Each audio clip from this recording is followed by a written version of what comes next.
Hello everybody. So today we're going to be looking at a standard deck. Woohoo, big surprise, I done another standard deck. Literally big surprise. This is what, the second one I've uploaded? Everything else has been Commander, Legacy, Modern, something like that.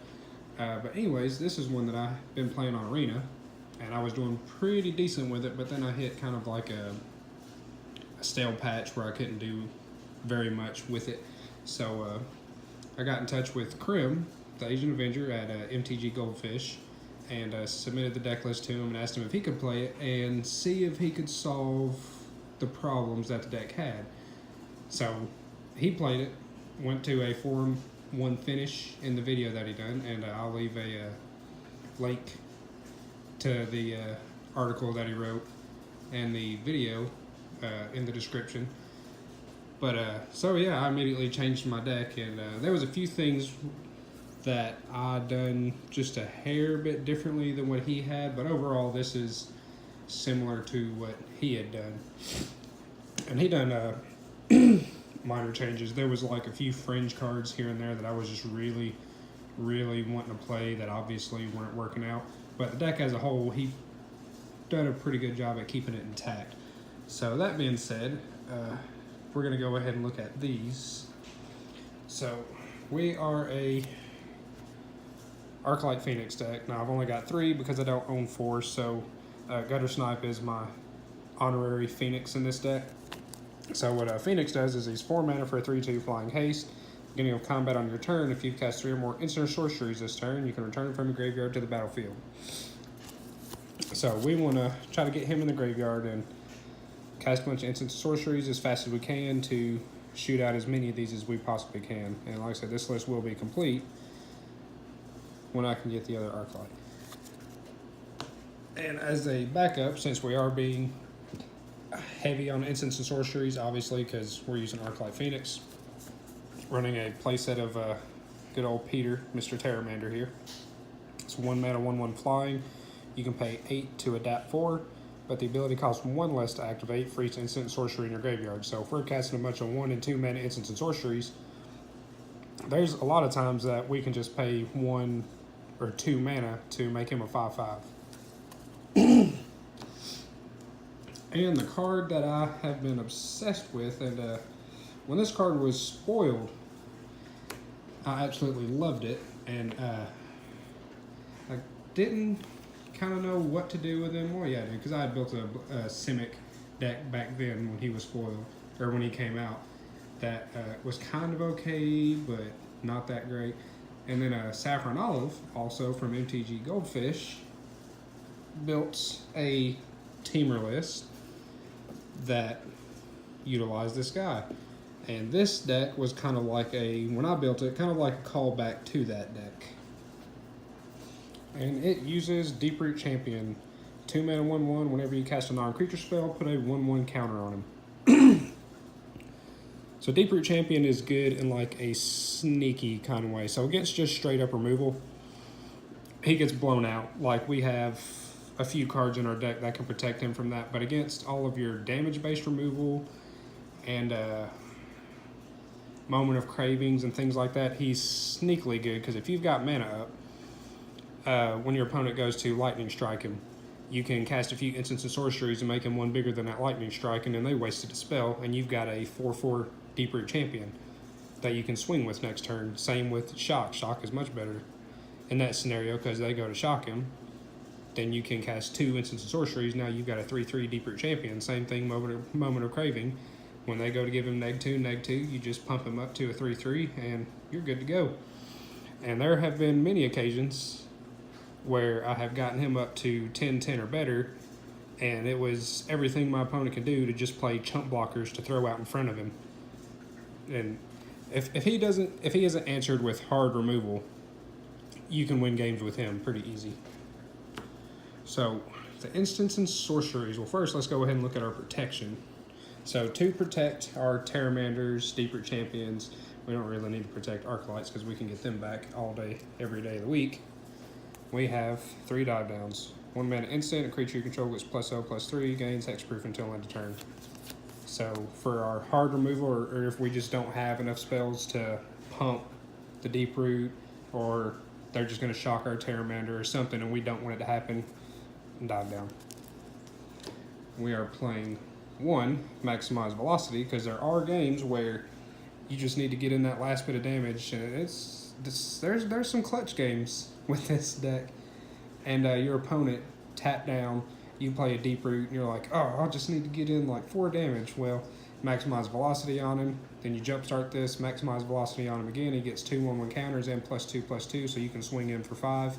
Or you can do it on an Arc Light, swing in for 5. I mean, this is a pretty good card.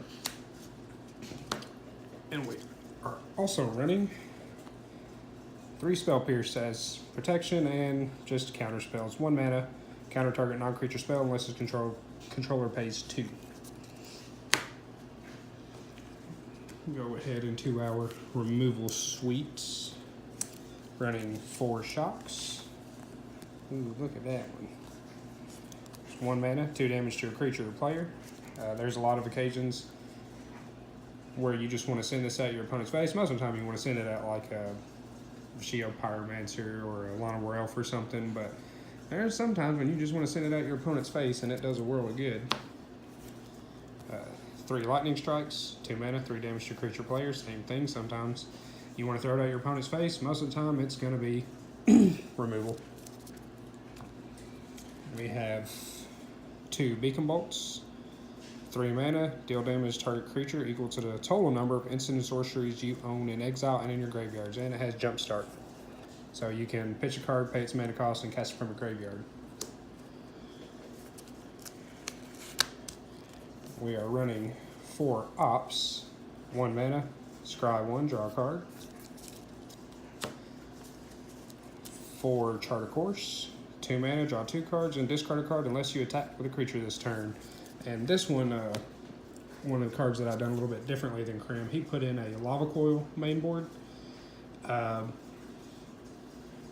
The standard meta right now is like there's a lot of creature decks, but there's also like a lot of control running around, and in those matchups, lava coil is just a super dead card. And for me, for some reason, I run into control a lot more often than I do creature-based decks because I don't know why. I guess it's just the pairing on Arena.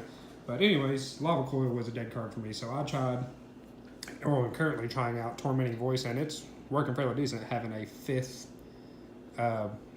chart course pretty much. So to add just a hair bit of more redundancy so that we can have a little bit more draw power, have another way to discard our Phoenix. And yeah, it's working for me. And to wrap up these spells in the deck, we are running 3 Growth Spirals. 2 mana, draw a card, and you can put a land from your hand onto the battlefield. So 1, it cycles. So that's really the biggest point for it, it cycles.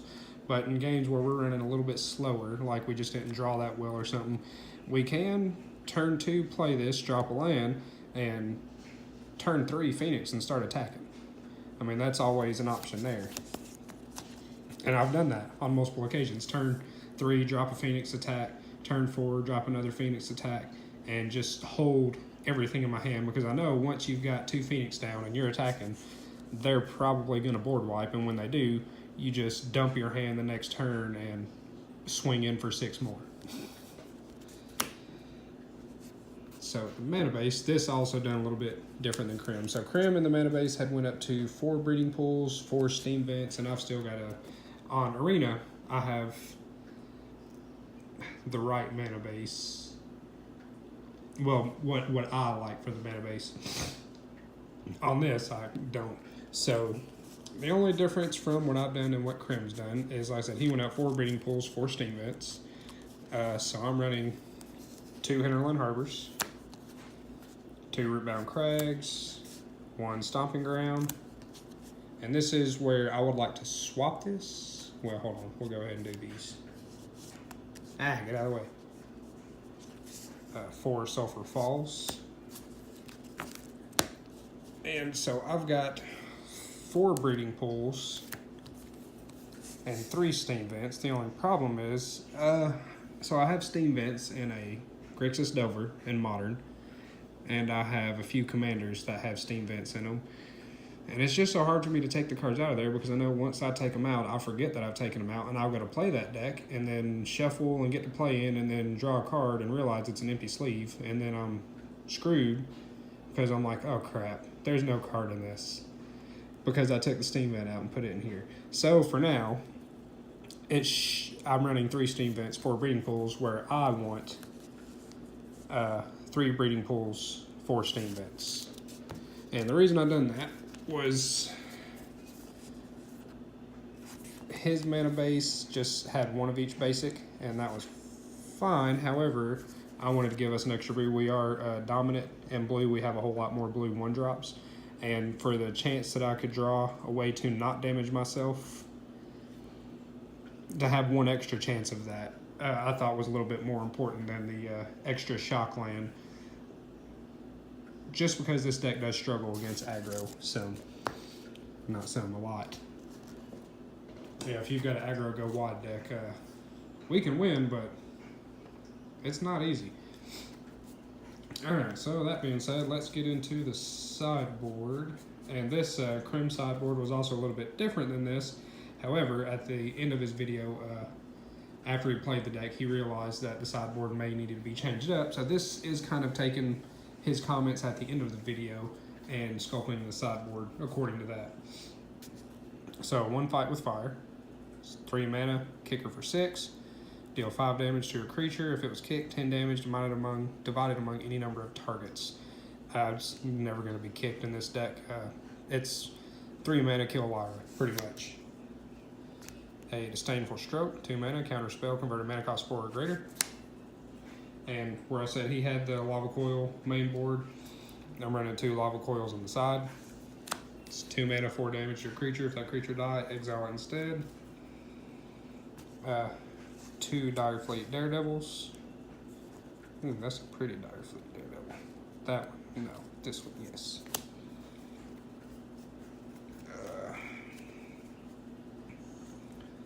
3 Crushing Canopies. 3 mana. Choose 1, destroy a creature with flying. Lyra's, Hydroid Colossus. I'm not seeing Demon Lord Bells and Lock, but yeah, that's a thing. Or destroy target enchantment. More than likely what it's going to be used for. And this is what he thought needed to be in the sideboard, and I agree with him wholeheartedly after watching the games that he's played. And seeing in my games, because originally I only had 2 negates in the sideboard, and the games where I sideboarded them in, it was awesome, but the games I didn't, they sucked. So, 4 negates. And this, I had told him, he didn't know why I had Hydroid Colossus in the sideboard. And there's no real reason that I have Hydroid Colossus in there. I mean, he's not good for the deck. I mean, if we bring him in sideboard, it's going to be against like an aggro deck or a burn deck for if it goes to late game and we draw a Colossus, we can draw some cards and gain some life, really gain life. But really, I only put it in there because I got this nice date stamp foil from our pre-release kit, and I'm going to use it. So, I mean, why not just put it in the sideboard? And I have 1 Niv Mizzet the pairing. And that wraps up the deck. Go check out Crim's article and watch his video. I hope you enjoyed this one. Like, comment, subscribe, and I'll talk to you next time.